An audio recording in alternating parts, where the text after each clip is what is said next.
Hey guys, അപ്പോൾ welcome back to another episode part 2 actually എൻ്റെ body റീകോമ്പോസിഷൻ്റെ. അപ്പോൾ ലാഗാക്കേണ്ട മെയിനായിട്ട് ടോപ്പിക്കിലേക്ക് തന്നെ പോവാം. ബോഡി റീകോമ്പോസിഷൻ നിങ്ങൾ ചൂസ് ചെയ്യുമ്പോൾ കുറച്ച് കാര്യങ്ങൾ നിങ്ങൾ നോട്ട് ചെയ്യണം. അപ്പോൾ ഫസ്റ്റ് ആൻഡ് ഫോർമോസ്റ്റ് തിങ് എന്ന് പറയുന്നത് ട്രെയിനിങ് ആണ്. എത്ര നിങ്ങളുടെ ഡയറ്റ് എക്സ്പെൻസീവ് ആവട്ടെ, എത്ര വെൽ സ്ട്രക്ചേർഡ് ആവട്ടെ, നിങ്ങൾ 10-300 ഗ്രാം പ്രോട്ടീൻ കഴിച്ചാലും ട്രെയിനിങ് പ്രോപ്പർ അല്ലെങ്കിൽ കാര്യമില്ല. ട്രെയിനിങ്ങിലേക്ക് വരുമ്പോൾ അറ്റ്ലീസ്റ്റ് ഒരു മസിൽ ഗ്രൂപ്പിനെ ട്വൈസ് എ വീക്കെങ്കിലും ഹിറ്റ് ചെയ്യാൻ നോക്കുക. അതാണ് കുറച്ചുകൂടി ബെനിഫിഷ്യൽ എന്ന് പറയുമ്പോൾ. കാരണം ടിപ്പിക്കൽ ബ്രോ സ്പ്ലിറ്റ് ഉണ്ട് ബോഡി ബിൽഡേഴ്സ് ട്രൈ ഔട്ട് ചെയ്യുന്നത്, പക്ഷേ ഒരു എക്സ്റ്റെൻറ്റ് വരെ അത് ഹെൽപ്പ് ചെയ്യുള്ളൂ. നിങ്ങളുടെ ഒരു ഫ്രീക്വൻസി 2 to 3 ടൈംസ്, മിനിമം 3 എന്ന് പറയുമ്പോൾ അങ്ങനെ റിഗ്രസ് ആയിട്ടുള്ള സ്പ്ലിറ്റ് ആവും. 2 ടൈംസ് ഒരു പെർട്ടിക്കുലർ മസിൽ ഗ്രൂപ്പ് ഹിറ്റ് ചെയ്യാൻ പറ്റണം നിങ്ങളുടെ വർക്കൗട്ട് സ്പ്ലിറ്റിൽ. അങ്ങനെ ടാർഗറ്റ് ചെയ്യുക ഒരു വർക്കൗട്ട് സ്പ്ലിറ്റ് ചൂസ് ചെയ്യുമ്പോൾ. പിന്നെ വോള്യൂം എന്ന് പറയുമ്പോൾ ഒരു മസിൽ ഗ്രൂപ്പിന് തന്നെ 10 to 20 സെറ്റ്സ് എന്നുള്ള രീതിയിൽ നിങ്ങളുടെ വോള്യം തന്നെ സ്ട്രക്ചർ ചെയ്യുക. അപ്പോൾ എന്താ പറയുകയെന്ന് വെച്ച് കഴിഞ്ഞാൽ നിങ്ങൾക്ക് അത്യാവശ്യം വോള്യൂം കിട്ടും, ആ ഒരു ചൂസ് ചെയ്യുന്നതിൽ നന്നായിട്ട് പുഷും ചെയ്യാം. അപ്പോൾ ട്രെയിനിങ്ങിലേക്ക് വരുമ്പോൾ 3 കാര്യങ്ങൾ: പ്രോപ്പർ ഫോം, എന്നിട്ട് ഞാൻ എല്ലാം പറയണ പോലെ പ്രോപ്പർ ഫോം, അതിനോടൊപ്പം തന്നെ പ്രോഗ്രസീവ് ഓവർലോഡ്. രണ്ടാമത്തെ കാര്യം എന്ന് പറയുന്നത് കറക്റ്റ് എമൗണ്ട് ഓഫ് വോള്യൂം. ഓരോ ആൾക്കാർക്കും ഓരോ ഡിഫറെൻറ്റ് വോള്യൂമും അതായത് പ്രിഫർ ചെയ്യേണ്ടാവും അവർ. അപ്പോൾ ആ വോള്യൂം കൺസിഡർ ചെയ്യുക. ട്രെയിൻ വിത്ത് ഇൻറ്റൻസിറ്റി. പിന്നെ ട്വൈസ് അല്ലെങ്കിൽ ത്രൈസ് വീക്ക് ഹിറ്റ് ചെയ്യാൻ പറ്റുന്നുണ്ടെങ്കിൽ മച്ച് മോർ ബെറ്റർ. അങ്ങനെ രീതിയിൽ നിങ്ങൾ ട്രെയിനിങ്ങിനെ സ്ട്രക്ചർ ചെയ്യുക. സെക്കൻഡ് ഇമ്പോർട്ടൻറ്റ് തിങ് എന്ന് പറയുന്നത് ന്യൂട്രീഷനാണ്. ന്യൂട്രീഷൻ എലമെൻറ്റിൽ പോണേക്കാൻ മുന്നേ ഫസ്റ്റ് ഓഫ് ഓൾ നിങ്ങൾക്ക് നിങ്ങളുടെ മെയിൻ്റനൻസ് കാലറീസ് കണ്ടുപിടിക്കണം. ഞാൻ കുറേ വീഡിയോയിൽ പറഞ്ഞു തന്നിട്ടുണ്ട്, സോ നിങ്ങൾക്കത് അറിയുണ്ടാവും. മെയിൻ്റനൻസ് കാലറീസ് കണ്ടുപിടിച്ച് കഴിഞ്ഞാൽ നിങ്ങളുടെ ബോഡി ഫാറ്റ്, അതായത് സ്റ്റാർട്ടിങ് പോയിൻ്റ് എവിടെയാണ് കൺസിഡർ ചെയ്യുക? ഭയങ്കര ലീനാണോ അല്ലെങ്കിൽ അത്യാവശ്യം ഒബീസാണോ എന്ന് കൺസിഡർ ചെയ്യുക. ലീനാണെങ്കിൽ നിങ്ങൾ റഫ്ലി അറൗണ്ട്, അതായത് മെയിൻ്റനൻസ് കാലറീസിൽ കഴിക്കാം, അല്ലെങ്കിൽ ഒരു 10-15% കുറച്ച് എബോവ് മെയിൻ്റനൻസ് 10-15% കാലറീസിൽ നിങ്ങൾക്ക് കഴിക്കാൻ പറ്റും. ഒബീസ് അഥവാ ആ ഒരു higher percentage of body fat ആണെങ്കിൽ മെയിൻ്റനൻസിന് തൊട്ട് താഴെ, അതും സെയിം പോലെ തന്നെ 10-15% കുറഞ്ഞിട്ട്. ഇങ്ങനെയാണ് നിങ്ങൾ നിങ്ങളുടെ സ്റ്റാർട്ടിങ് പോയിന്റ് മനസ്സിലാക്കുക. അപ്പോൾ ലീനാണോ ഒബീസാണോ എന്ന് കൺസിഡർ ചെയ്യുക, എന്നിട്ട് അവിടുന്ന് ഫ്ലക്ച്വേഷൻസ് വരുത്തുക. ന്യൂട്രീഷൻ ഇപ്പോൾ സ്ട്രക്ചർ ചെയ്യുമ്പോൾ നമുക്ക് അസ്യൂം ചെയ്യാം 2300 ആണ് നിങ്ങളുടെ body recomposition. Protein 2 to 2.2 per K G നിങ്ങൾ കൺസ്യൂം ചെയ്യുക. പിന്നെ ഫാറ്റ് എന്ന് പറയുന്നത് 20% ഓഫ് കാലറീസും. ലാസ്റ്റ്ലി ബാക്കി എത്രയാണ് കിട്ടുന്നത് അത് കാപ്സ് കൊണ്ട് ഫിൽ ഔട്ട് ചെയ്യുക. ഞാൻ തന്ന എക്സാമ്പിളിൽ നിന്ന് നിങ്ങൾക്ക് 2 to 2.2 ഗ്രാംസ് ഓഫ് പ്രോട്ടീനാണ് ഞാൻ പെർ കെ ജി പറയണത്. അത് ഒരു ആമ്പിൾ എമൗണ്ട് തന്നെയാണ്. ഞാൻ 60 kgs ആണ്, ഞാൻ പറഞ്ഞ പോലെ 120 ഗ്രാംസ് പ്രോട്ടീൻ ആവും. അത് നിങ്ങൾ കൺസ്യൂം ചെയ്യണം. അത് എങ്ങനെ കൺസ്യൂം ചെയ്യണമെന്നുള്ളത് നിങ്ങളുടെ ഇഷ്ടം. നിങ്ങൾക്ക് എന്താണ് അഫോർഡ് ചെയ്യാൻ പറ്റുക അതിനനുസരിച്ച് കൺസ്യൂം ചെയ്യും. It's not a big of a deal. പിന്നെ ഞാൻ പറയുന്ന രീതിയിൽ സ്ട്രക്ചർ ചെയ്യുക. മൂന്നാമത്തെ ഒരു പ്രിൻസിപ്പിൾ എന്ന് പറയുമ്പോൾ റിക്കവറിയാണ്. കാരണം നമ്മൾ ആദ്യം ട്രെയിനിങ് കവർ ചെയ്തു, ന്യൂട്രീഷൻ കവർ ചെയ്തു, ഈക്വലി ഇമ്പോർട്ടൻ്റ് തന്നെയാണ് റിക്കവറി. റിക്കവറിയിൽ എനിക്ക് 2 കാര്യമാണ് നിങ്ങളോട് പറയാനുള്ളത്.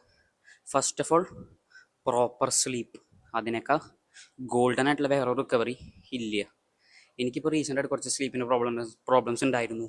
പക്ഷേ ഇപ്പോൾ കുറച്ച് ദിവസം സ്ലീപ്പ് റൂട്ടീൻ കുറച്ച് നേരത്തെ ഉറങ്ങുമ്പോൾ എനിക്ക് അത്യാവശ്യം നല്ല രീതിയിൽ എനർജി ഉണ്ട്. കാരണം ഞാൻ 3:30 വരാറ് ജിമ്മിന് മോസ്റ്റ് ഓഫൺ. ഞാൻ ആരും ഇല്ലാത്തപ്പോഴാണ് ഷൂട്ട് ചെയ്യാൻ കുറച്ചുകൂടി എളുപ്പം. അപ്പോൾ എനിക്ക് ആ ടൈമിൽ ഭയങ്കര ടയർഡായിരുന്നു. പക്ഷേ ഇപ്പോൾ എനിക്ക് അത്യാവശ്യം വന്നു കഴിഞ്ഞാൽ പുഷ് ചെയ്യാൻ പറ്റുന്നുണ്ട് നന്നായിട്ട് ഉറങ്ങുമ്പോൾ. രണ്ടാമത്തെ കാര്യം എന്ന് പറയുന്നത് പോസ്റ്റ് വർക്കൗട്ട് ന്യൂട്രീഷൻ. അതെന്നെ അത്യാവശ്യം രീതിയിൽ ഹെൽപ്പ് ചെയ്തിട്ടുണ്ട്. 1-2 മണിക്കൂർ ചിലപ്പോൾ കഴിക്കാണ്ടിരിക്കും. അങ്ങനെയൊക്കെ ആകുമ്പോൾ യൂഷ്വലി ഓൺ ടർഫ് ഡേയ്സ്.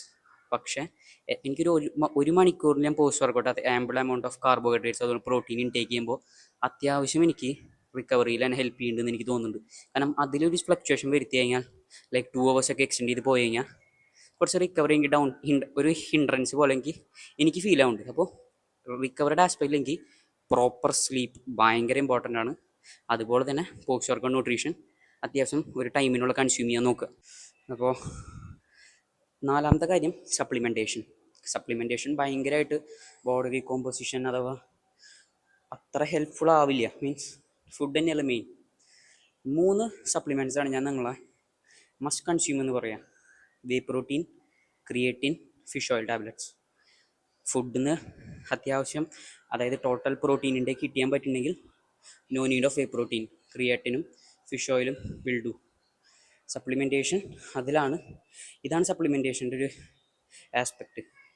അപ്പോൾ ഫിഷ് ഓയിലും അതുപോലെ ക്രിയേറ്റിനൊക്കെ ലോങ് ടേം ആയിട്ടുള്ള നല്ല എഫക്ട്സ് നമുക്ക് ഉണ്ടാവും ബോഡിക്ക്. പിന്നെ whey protein convenient way of fitting the protein. പറഞ്ഞ പോലെ ഫുഡിൽ നിന്ന് കിട്ടണമെങ്കിൽ no need of a protein. Last point ചിലർക്ക് ഇറലവൻ്റ് ആയി തോന്നാം, സോറി. കാർഡിയോ റീകോംബ് ആയാലും ബൾക്കായാലും കട്ടായാലും ഹെൽപ്പ് ചെയ്യും. നിങ്ങൾക്ക് എത്ര ബേൺ ചെയ്യാൻ പറ്റും അത്ര എക്സ്ട്രാ കഴിക്കാം നിങ്ങൾക്ക്. പിന്നെ not just about focusing goals, heart ഹെൽത്തും ഇമ്പോർട്ടൻ്റ് ആണ്. അതുകൊണ്ട് കാർഡിയോ ഇൻകോപ്പറേറ്റ് ചെയ്യുക. ലോ ഇൻറ്റൻസിറ്റി സെഷൻസ് ആണെങ്കിൽ ഒരു 4 to 5 സെഷൻസ് വീക്കിലി ചെയ്യുക. അത്യാവശ്യം ഹൈ ഇൻറ്റൻസിറ്റിയാണ്, റിഗറസ് സ്പോർട്ടിലൊക്കെ ഇൻവോൾവ് ആവുന്നുണ്ടെങ്കിൽ 2 to 3 സെഷൻസ് മതി.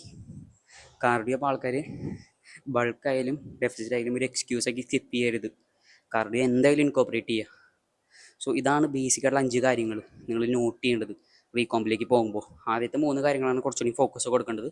പിന്നെ സപ്ലിമെൻറ്റ്സ് ആൻഡ് കാർഡിയോ എന്ന് പറയുന്നത്, കാർഡിയോ ചെയ്യണം, സപ്ലിമെൻറ്റ്സ് പിന്നെ നിങ്ങൾക്ക് എങ്ങനെയാണ് അഫോർഡ് ചെയ്യാൻ പറ്റുക അതിനനുസരിച്ച് ട്രൈ ഔട്ട് ചെയ്യുക. പിന്നെ ബോഡി വെയ്റ്റ് കോമ്പോസിഷൻ ഞാൻ പറയുകയാണെങ്കിൽ എൻ്റെ ഒപ്പീനിയനിൽ മച്ച് മോർ സ്ലോ പ്രോസസ്സാണ്. ഒരു അഗ്രസീവ് ബൾക്കിൽ അല്ലെങ്കിൽ അഗ്രസീവ് കട്ടിൽ പോയാൽ റിസൾട്ട്സ് പെട്ടെന്ന് കിട്ടും, പക്ഷേ ഭയങ്കര പ്രിക്കോഷൻസ് എടുക്കേണ്ടി വരും. ബോഡി ഡീകമ്പോസിഷൻ ആണെങ്കിൽ അറ്റ്മോസ്റ്റ് നിങ്ങളുടെ കൺട്രോളാണ്. അതുകൊണ്ട് തന്നെ കമ്പാരിറ്റീവ്ലി സ്ലോവർ പ്രോസസ്സാണ്, റിസൾട്ട്സും കിട്ടാൻ ടൈം എടുക്കും.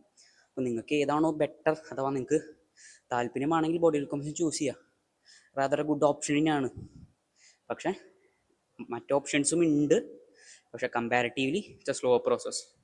അപ്പോൾ ഈ വീഡിയോയിലൂടെ ഞാൻ 2 പാർട്ടാക്കിയത് ഓവർ കോംപ്ലിക്കേറ്റ് ചെയ്യേണ്ടതെന്ന് വെച്ചിട്ടാണ്.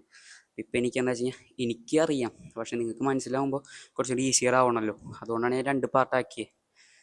ഇതാണ് ബോഡി റീകോമ്പോസിഷൻ, ഇങ്ങനെയൊക്കെയാണ് നിങ്ങൾക്ക് ചെയ്യാൻ പറ്റുക. ഞാൻ പറഞ്ഞു ആരോഗ്യമൊക്കെയാണ് അപ്ലിക്കബിൾ എന്നും പറഞ്ഞു. ഞാൻ പറഞ്ഞ പോലെ എക്സാമ്പിൾ ഞാൻ സ്ട്രക്ചർ ചെയ്യാൻ പറഞ്ഞില്ല, അതിൻ്റെ ഒരു പ്രോപ്പർ കൈൻഡ് ഓഫ് എക്സാമ്പിൾ ഞാൻ ഡിസ്ക്രിപ്ഷനിൽ ഇടാം. നിങ്ങൾക്ക് കുറച്ചുകൂടി ഒരു ഐഡിയ കിട്ടും എങ്ങനെയാണ് സ്ട്രക്ചർ ചെയ്യേണ്ടതെന്ന്. So hope that this video helps. Stay strong and see you until next time.